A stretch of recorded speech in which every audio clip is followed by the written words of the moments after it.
Hello, hello.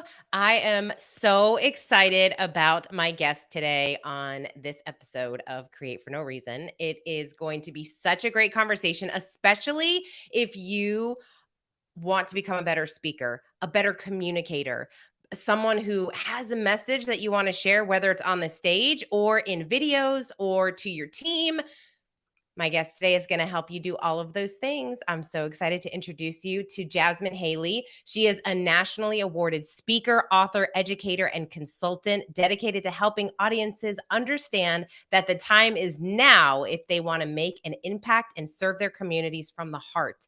She has spoken to and educated over 10,000 audience members since she began her career in speaking and has impacted countless others through her podcast, educational programs, and consulting business. She is a sought after speaker who delivers powerful results for her audiences and has been featured and worked with national healthcare media outlets such as American Dental Hygienists Association, Colgate, Crest, RDH Magazine, and so many more. And today, Jasmine shares her transformational message on stages and platforms around the country. Her inclusive message on burnout, becoming legacy driven, and how to create presentations that reach the heart have impacted the lives of her audience members and transformed the professionals she has coached into business growth and successful speaking careers. So I'm very excited to introduce you to my friend, Jasmine Haley.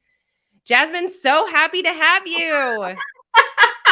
I'm excited. I'm excited for this conversation. I've always loved your energy. I know this is going to be great. I can't wait for that.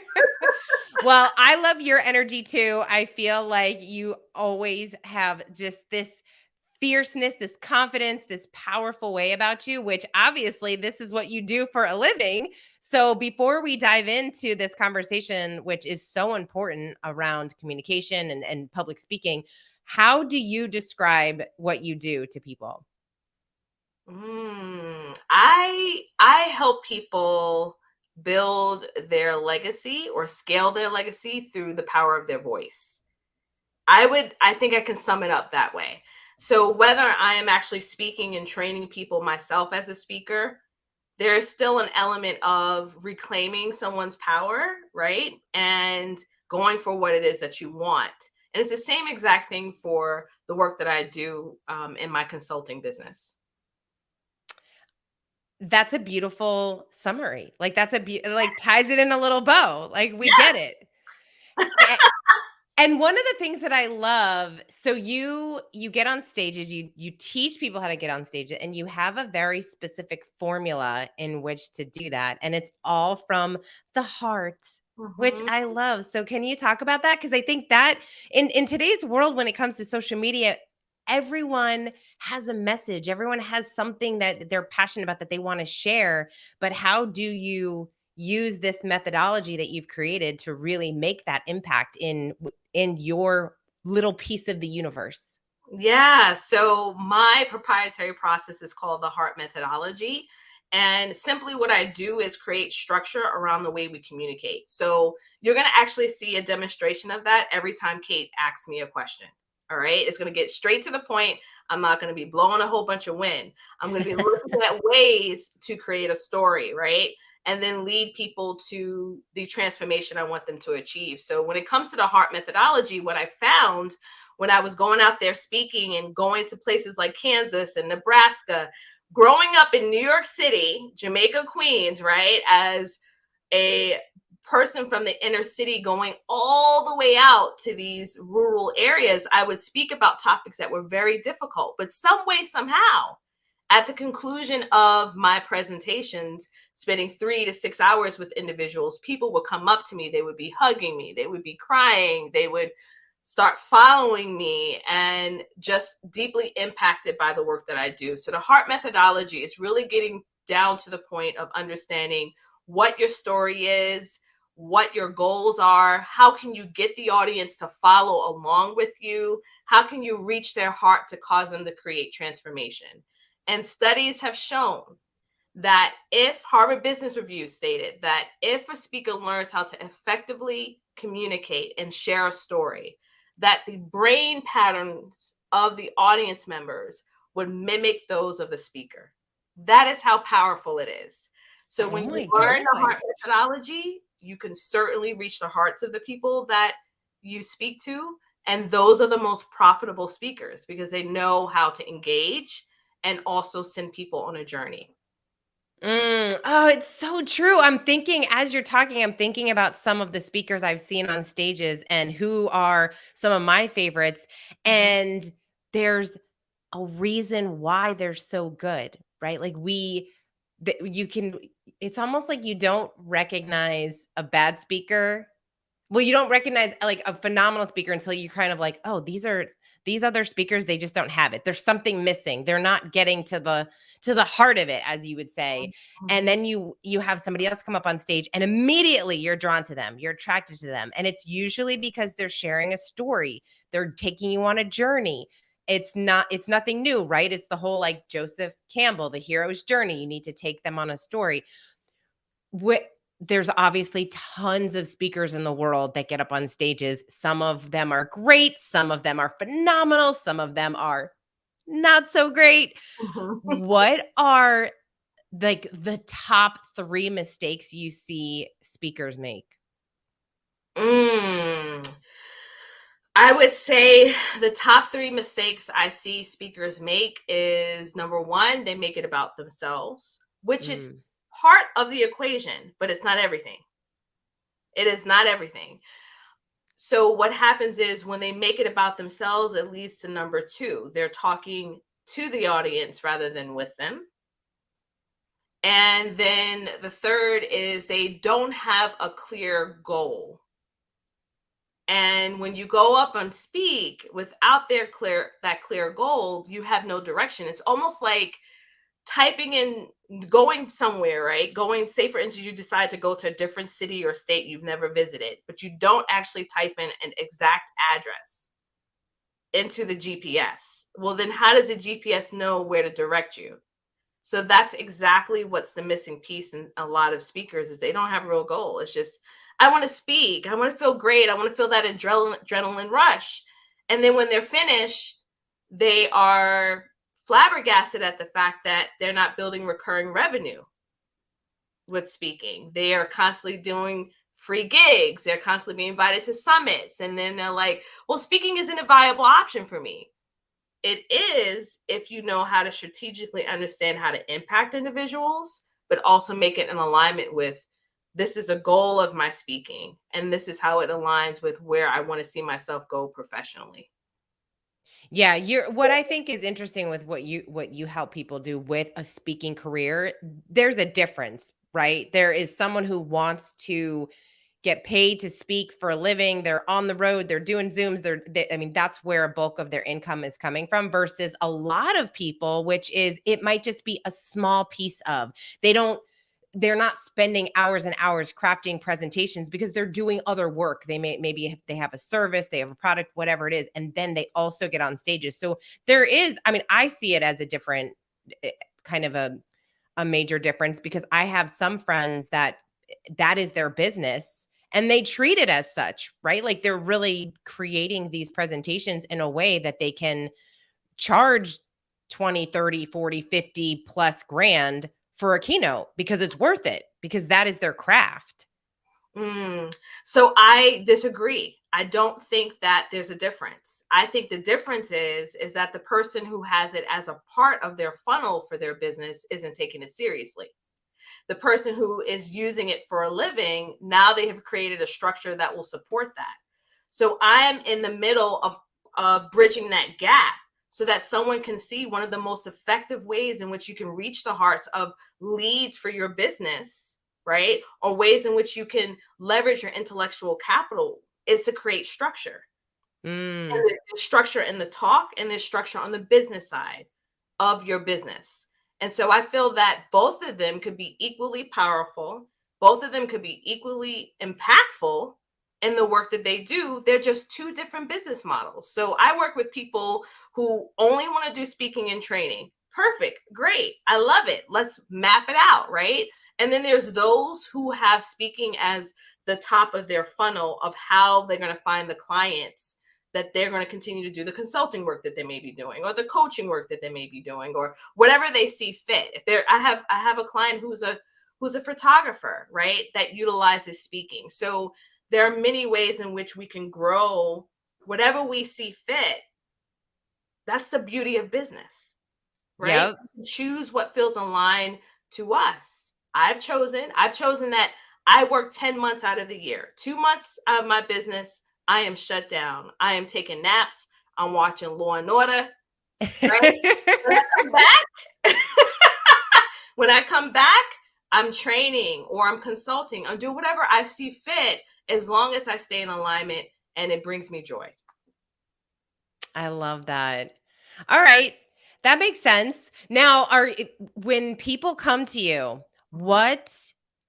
what are their biggest challenges when it comes to speaking? I think the biggest challenge is that I have powerful professionals. Okay, I'm talking like movers and shakers, people that every time you see them write, you hear them speak, it stirs something in you. The issue is with all of that brain power, it is hard when you're so close to something that you care about to really look at your business with a bird's eye view and structure it where it makes sense, where it's working towards your goals. So my strategic thinking helps pull out, in my curriculum background as an educator, helps me pull out that expertise, structure their content, structure their signature talk, but also structure the business side so they're not walking around willy-nilly and wasting time as they are moving forward towards their goals. And that's a critical part that most people face, especially when it comes to speaking, is so many people heavily rely on Google or free groups. And what happens is they always hit the same roadblocks. It's the same reason why you see the same questions in these free groups. How do I get paid? Where do I find the paid speaking? It's the same stuff, right? And so my question to them, my pushback to them is, how effective are you as a presenter? Is your presentation even aligned with where you want to go in your business? Like, those are the questions you need to be asking, because the opportunities are out there, but what are you doing to create space to bring these opportunities in and then also maximize it when you have the ability to serve these audiences? How long do you think it takes someone to master a keynote or a phenomenal presentation? That's a good question. I think it depends. I think it depends. I think every person is different. So I started off my educational experience teaching. I would work with students in the clinical environment. Then I went into full time teaching. And I remember my first lecture as a full time educator. I had all of my slides printed out, y'all. And I was holding it like this. Woo! God bless those students because it was a hot mess. But then when I went into professional speaking, there was still a feeling of needing that crutch of the notes, and I was missing that heart factor. So I think for some people, it's always going to be a measure of fear that comes up in that situation. I think when we understand that we're actually having a conversation with individuals and we know what our talking points are and we strengthen our extemporaneous skills, that no matter what shows up, just like that question, I would never expect anyone to ask me that question that you just asked, Kate. We can show up in a way that's still meaningful and that makes a difference when we reply back. So I think it depends on who you are, who you're speaking to, how effectively they communicate, where they still maintain their own heart in the matter, their own story, whether it be stories they've heard of or in their own life. And it takes practice. And I think the biggest skill that we should have is some extemporaneous skills, because you're going to have people, you're going to have hecklers in your audience. I've had them. You'll have people ask you all types of crazy questions. How do you handle that? Do you have a poker face? Or are you just going to be like, oh, forget it, right? I've had so many scenarios. I've seen of people who have lost their cool in the midst of them being able to talk. And so again, that goes back to, what is your goal? What is it? What is it that you're hoping to achieve? And that confidence comes from your own level of understanding how worthy and deserving you are to tell your story and to share your voice. So you've had hecklers. That reminds me of comedians. Like I don't always think of public speaking having hecklers, but how did you gracefully handle that situation? So I think one benefit is that I have children. So I have learned how to tune people out, okay? So I've only had one instance where someone had to be escorted out of my course. And thankfully, I was so focused in on the people that were replying back to me that I didn't hear the disruption of them actually having her or them. Sorry, I shouldn't be telling nobody's pronouns right now. I don't want them coming after me. Having them escorted out. I've had people make comments, that are out loud that you can hear. Mm, And that's because some people are ego driven. I've had people come to me even after presentations and tell me very hard statements. And if I wasn't totally sure on who I am, I would have allowed that to prevent me from moving forward. So, with dealing with hecklers, a lot of times, if you acknowledge them, there are times when you acknowledge them, you almost have to feel the energy of the room. You can acknowledge them, you can walk up to them, right? You can question them back, because a lot of times when the spotlight is on them, they'll back down. There yeah. are times where you have to move forward and ignore.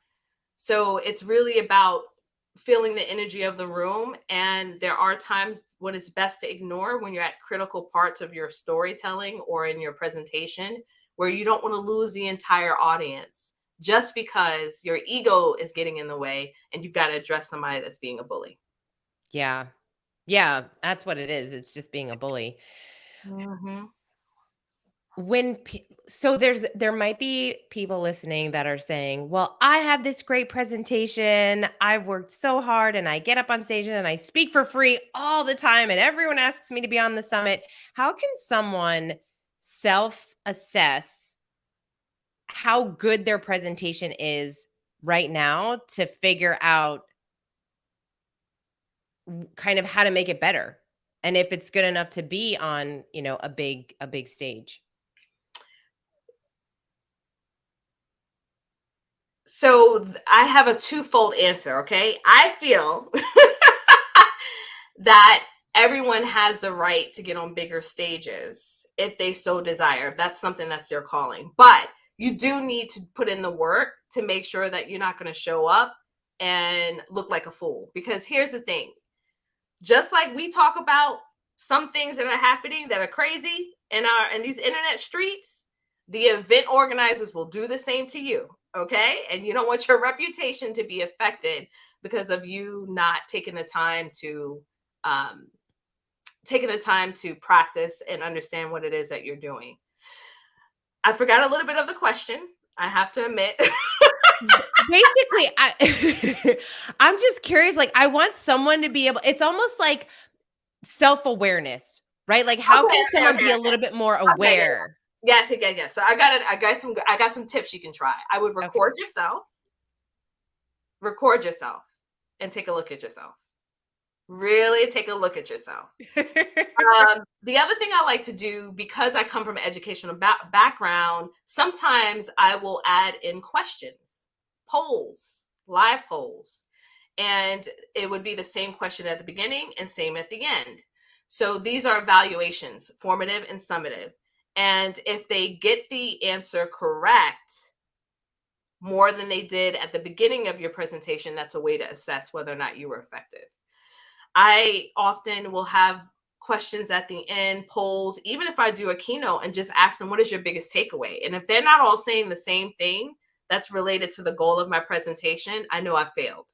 There was Mm, something that I didn't communicate properly to them to make sure that they understand. So those are a few ways in which you can do. Of course, you can ask a friend, but honestly, do you want somebody that really, really loves you to answer that? Or do you really want someone to come in with an objective view and say, hey, you didn't pause enough. You didn't allow the audience to join you along this journey. these are some ways in which you can enhance it. Yeah, I like that. And I think it's interesting too if somebody to be able to ask the event organizer, I really am looking for, 1 to 2 ways to improve my presentation, and I'm looking for some constructive criticism and be brutally honest. I mean, let that person know you really are looking to get some good feedback. And I find that people are, especially if they know that part of what you want to do and part of one of your dreams is to continue to speak, hopefully they will take some time and just share with you some of the results that they saw having you come and speak. I want to change the conversation a little bit to writing because you wrote your first book last year or two, is it 2 years ago? It's last year, yeah. Last year, you wrote your first book. Tell me about that experience in writing and what that was like. So I handle my writing the same as I do my speaking. Exactly how I outline my topics is exactly what I did for my first book. Now, I'm going to be honest with y'all. I was vain as nobody's business, okay? I got my picture right on the front cover of that book. Okay, I did not care. I was like, you're going to get this mocha chocolate latte skin. Um, so it was an interesting experience because I didn't realize how much marketing needed to happen before the book was released. I self-published, everyone. My next goal is actually to get a traditional publishing deal. Mhm. That's a whole different ball game. But the amount of marketing that needed to happen before the book was released was new to me. I also didn't really consider the amount of work and help I needed to make it happen. Oh, So, really? yeah, so as I was kind of juggling my own consulting business, I had the book and I was working with an editor and things of that nature, but there's the whole marketing side that comes with it and the planning that goes with that. And I underestimated how much was needed in order to get sales.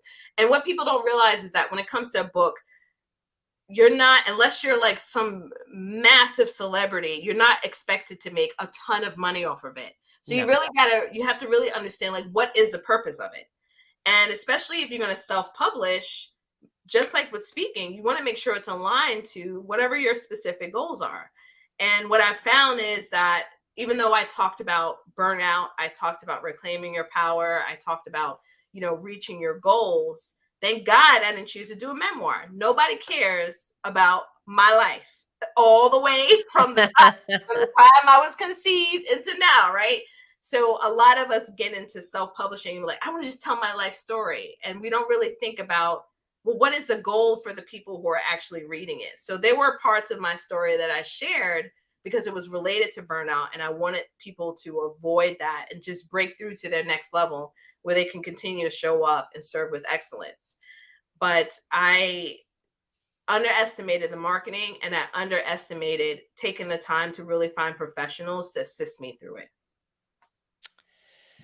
Yeah, it's such an interesting world to be in, but the amount of effort, energy, I don't even remember what it do you know how many books the average average author sells? It's such It's a something small really low. It's something really, really, really low. like the lifetime of a book. I think it's like under 2,000 Yes. copies of a Yes. book. It might actually be even less than that because there are so many books that are published. And to your point, because it's so easy to self-publish, I mean, literally somebody could write a book tomorrow and get it up the next day. I'm not saying that that's the right way to go, but they could. And, if you're not marketing it yourself, then, I mean, even when you go traditional publishing, it's still so much of the author's responsibility to promote it, to get it out, to market it. That's why in the publishing world, all of the celebrities get big book deals because they know they already have this built-in audience that's going to buy their book no matter what they call it, no matter what they say Yes. it's about. Yes. So but in your writing process, if somebody is out there and they want to write their first book, I love that you have this framework that you create your presentations around. How can somebody create, like, so many people say they want to write a book, right? Like everyone's like, I have a book. Cool. Well, what have you done? What can someone do today to kind of sit down and craft what that story is going to be? Mm-hmm. I would think of number one, what's the goal? And then, so we're going to make up a goal right now. The goal is to be a better basketball player. Okay. So what are the steps to be a better basketball player? Well, one is to get a ball, then a hoop, then take some lessons, right? So break that down. What does those steps look like? So to get a ball, we got to go to a unnamed store because they're not sponsoring this episode. And then once we get that ball, then we need to get yada, yada, yada. So when you are writing out your book, you want to focus on what that goal is and the steps in order to attain that. So as you're going through those particular steps, it's still aligned with the goal of what you want your readers to reach. And I think that will then keep the entire book in alignment and still make it impactful for the readers. Did you write your whole book yourself? Yeah, so I did, and I also had assistance. So I had someone come in and help me with kind of refining some of the parts that I had in there. And then what's interesting, many, especially self-published, I would say even for traditional published, sometimes we already have written work on the things that we're doing. So I've actually was able to repurpose some of the blogs that I had written in some of the sections of my book and make it, readable for that type of platform of written word. And so that's why I think that I needed more assistance with the editing part, because then I was taking some of the stuff that I had already made and making it fit along the line of what the story I was telling. So shout out to Erin. Thanks, Erin. Erin is actually, I made sure she got a little byline in there to thank her for the work that she did to help me. Oh, that's so nice. Yeah. I love that. Jasmine, what does creativity mean to you? I think creativity means for me allowing myself to be truly free and open, where I can then express myself in a way that is in alignment with what my purpose is. That's for me. That's my definition. And I have to really think about it too, because everything that I do there's still there's a creative part in that, but I don't think about it ever.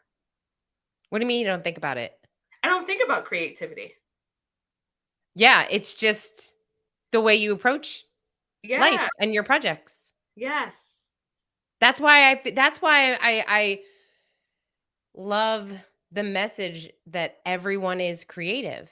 Yeah. They might not think they are, but everyone is creative. It's the way that you show up in the world. It's the way you communicate. It's the way that you work. It's the way that you parent. It's all of those things, but you don't think about it. Mm-hmm. But unless actually get asked the question and you're like, oh, wait a second, I kind of do this differently, or you see things a little different than other people.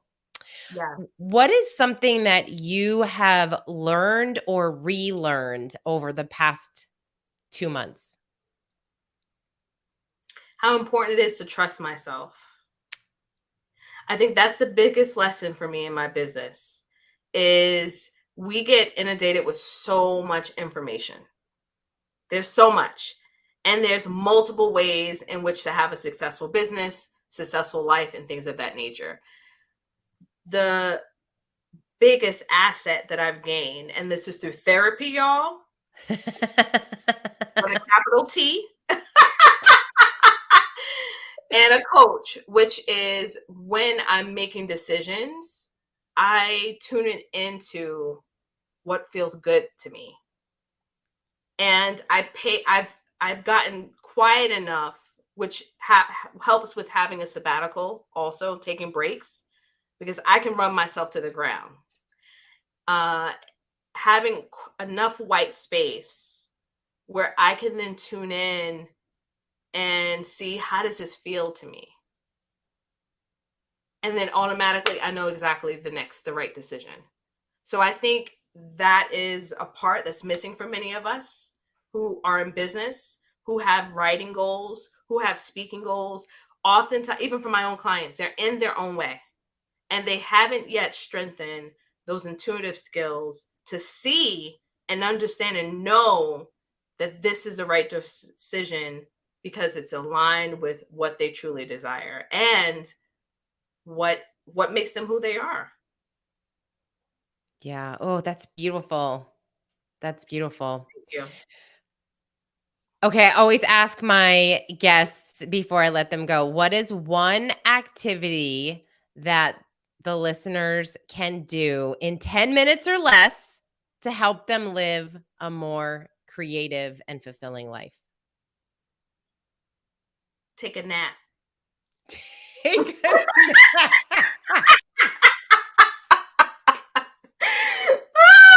Oh, y'all probably gonna be like, you know what? We done with you, Jasmine. Let me tell you why.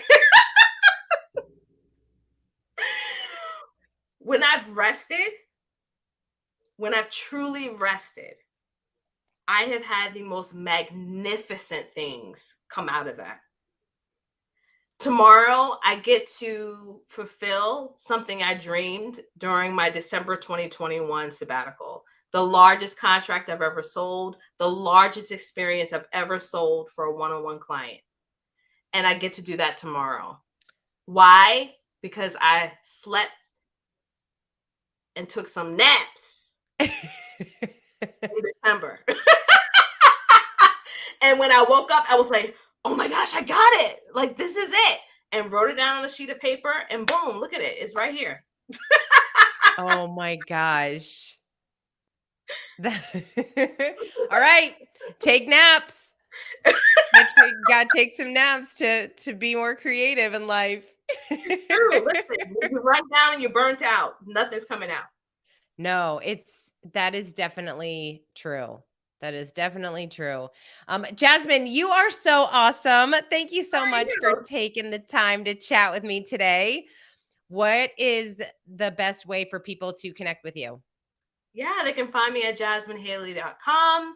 I have a profitable speaker roadmap they can check out if they're interested in looking at the right questions to ask themselves if they want to build out speaking within their own business or have it exclusively. So that's the best place to find me. I'm on IG and LinkedIn as Jasmine Haley. Awesome. Well, thank you so much. I look forward to chatting with you soon, and congratulations on your big contract. That's amazing. Thank you. Have Thanks so for much having me. fun.